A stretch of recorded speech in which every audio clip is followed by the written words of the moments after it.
Tomorrow is this week's new comic book day, so let's go ahead and take a look at next Wednesday with my top 10 comic spec picks for that new comic book day, August 2nd, 2023. I did want to remind you I do have my PayPal and my Venmo in the description of the video if you wanted to support the channel, and if you leave a message with your support, I will go ahead and read that off in the next video. Also, don't forget that if you see anything from DC that you want here, you're actually going to want to get that the day before, August 1st, 2023, as those come out the day before on Tuesday. Without further ado, let's get started.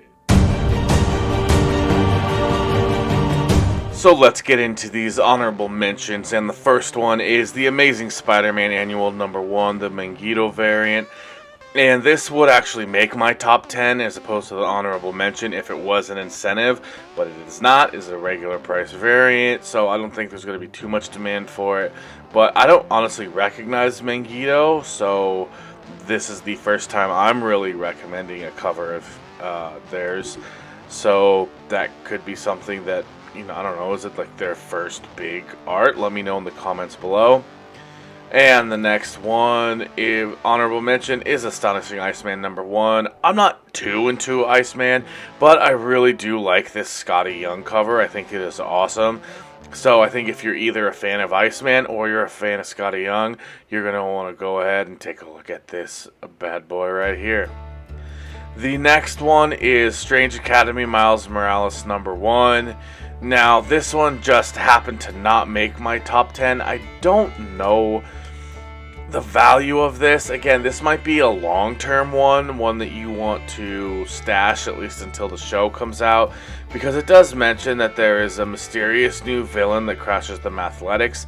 They team up with Miles Morales, so it's the first team up of Miles Morales and the Strange Academy, I'm pretty sure. So you got Miles Morales and Strange Academy and a new villain. You'd think that would make my top 10, but for some, I don't think that it's really gonna do anything on the secondary market, at least until maybe that villain makes their appearance, or it's announced that they're gonna make an appearance in the Strange Academy show, if and when it does. But we have some more honorable mentions here, and with Wonder Woman #800, the second print is the first appearance of her daughter Trinity, but unfortunately she's not on the cover. There's no special I'm pretty sure this is all Diana. I don't think there's Trinity's on here at all. So I don't know how well it will do on the secondary market. It's not like a special second print cover or a special ratio or anything like that. So that's why it is an honorable mention.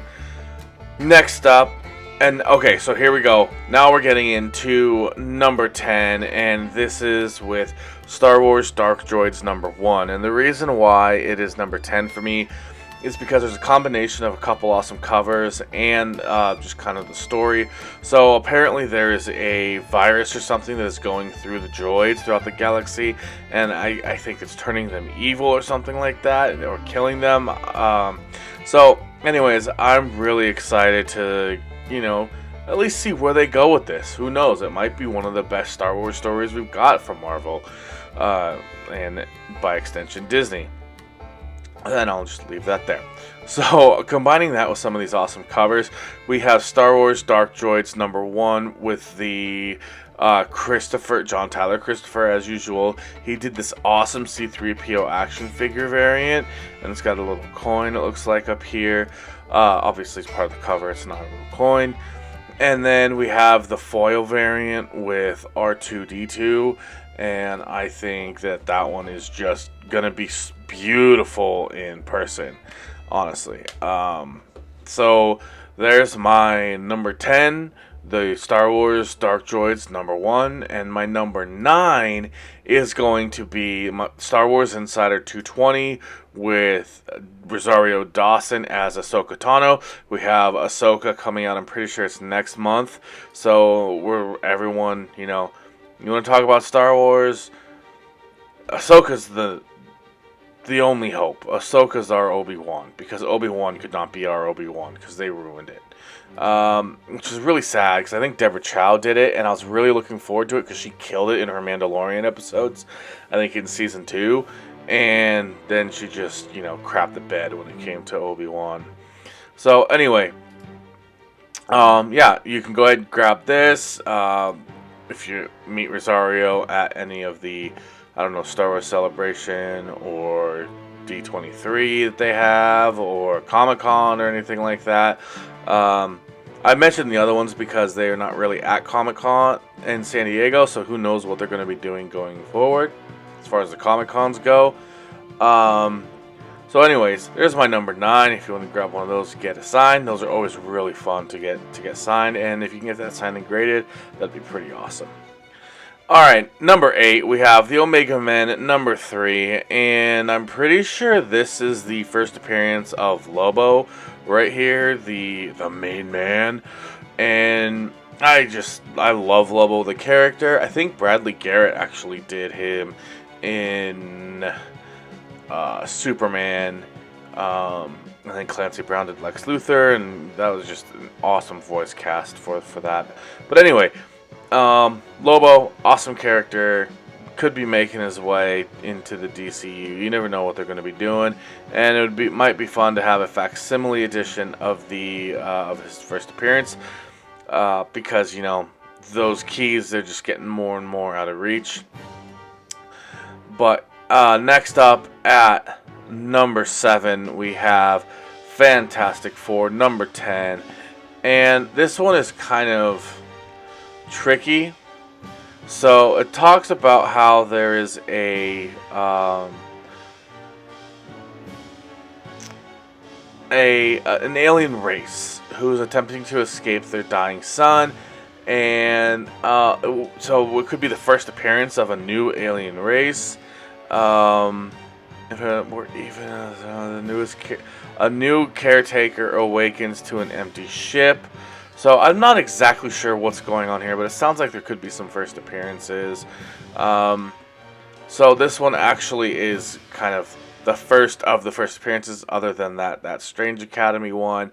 But I think that with not having a Fantastic Four movie out yet, that anything in these Fantastic Four books could have a little bit of a bump, and so that's why it's a little bit higher. But let's move on to number 6, which is Scarlet Witch number 7. And Scarlet Witch number 7, this one has a first appearance of a new villain. So looks like we're getting lots of new villains this week. And his name is Hexfinder. There it is. And then there's a bonus page written by Jonathan Hickman. Who are the GODS? Who are the gods? So not only are you going to have Hexfinder, but you might... I don't know how were the gods introduced before. So are we just going to get an origin? Or is this going to be a first appearance? Or is it going to be a cameo? Either way, it's probably going to be a double key. You got that and the first appearance of Hexfinder. And before I get into my number 5, I did want to remind you I am doing my 1K subscriber giveaway. And you can win one of 2 awesome slabs. Things have kind of crawled to a halt. I was climbing. I got like 200 subscribers in a matter of like a month, and then it just kind of stopped. So hopefully we can get that back up and going. And then also, I do have my PayPal and my Venmo in the description of the video if you want to support the channel. And if you leave a message with it, I'll go ahead and shout that out in the next video. So with that out of the way, let's get into number 5, and that is X-Men number 25. And this one actually has a new persona of Kitty Pryde called Shadowcat, which is really interesting. It looks like this 1 for 10 Momoko variant might be it. Honestly, I don't know if this has anything to do with Elliot Page having played Kitty Pryde, and then, you know, having their gender transition, and then now this kind of looks like it could be a boy. I know that might be a stretch, but you never know what they're doing. And the only reason I'm bringing it up is because of the real life situation with the actor who played Kitty Pryde previously. So it's not just like I'm throwing it out there out of nowhere. Alright, so we got Shadowcat right here. All right, number 4, we have Death of the Venomverse #1. Now, honestly, there's no real key here known yet, but it is kind of the summer event, one of the summer events for Marvel. It does star Carnage. There's a lot of, could be some symbiote stuff. Could have Noel could make a comeback. It says that Carnage travels the multiverse on a quest to hunt and kill alternate reality Venom characters. So the Extreme Venomverse, all the Venomverse characters that we just met, they could all die. There could be new ones that we've never met before that we just meet and then die. There could be new ones that are hired to, or brought in to stop all of this. So who knows? It could. It's more. This is just something I'm really excited to read. I thought King in Black was really good. I really thought they nailed it. I know a lot of people were a little bit disappointed, but honestly, the fact that they had Blade, they had Reed Richards, they had Spidey all up in there, and then the way they had Iron Man, what was it? Iron Man rode a dragon venom or made a suit or so, I forget it, but I just remember that it was Iron Man and a dragon, and something happened and it was sick. So anyway, we got Death of the Venomverse #1 here. At number 4. Number 3 is The Sacrificers #1, and this, okay, normally, and this might be the first time I've ever done this, this is strictly for the cover. However, the reason why I have it so high, and I almost had it higher, I almost had it my #1, is because it is a 1 for 15. Incentives always have a little bit of kick to them, just like that Magneto variant that for the Amazing Spider-Man Annual for the Black Cat that was at the very beginning of this show, I guess. If that was a ratio, that would be right up here with this one. But because this one is and that one isn't, that's why this one comes up here at number 3. There does appear to be a virgin version of this, and I do think it is better than the Lotte one. But I just wanted to bring that to your attention. Let's see, is this Lotte? So the Lotte is a 1 for 10, and then the Frizen is a 1 for 15. Now, honestly, I know nothing about the book. It's strictly an incentive cover buy at number 3. And at number 2, we have What If Dark Venom #1. And as always, what usually tops the list is the new Venom or new symbiote. So I don't know if it looks like it's going to be Ben Grimm, the Thing, Venom thing. So who knows what it could be. I mean, I think we know what it could be, but who knows what it's going to turn into. And it does have this Bradshaw variant, which is kind of sick, to be honest. Is it not going to? There we go. Zoom in. What If Dark, this monster. Look at that. You know, Spidey in a little bit of trouble here in the back. I think that is a sick cover. Alright. So, number 1, Magneto #1. This one is because of the story.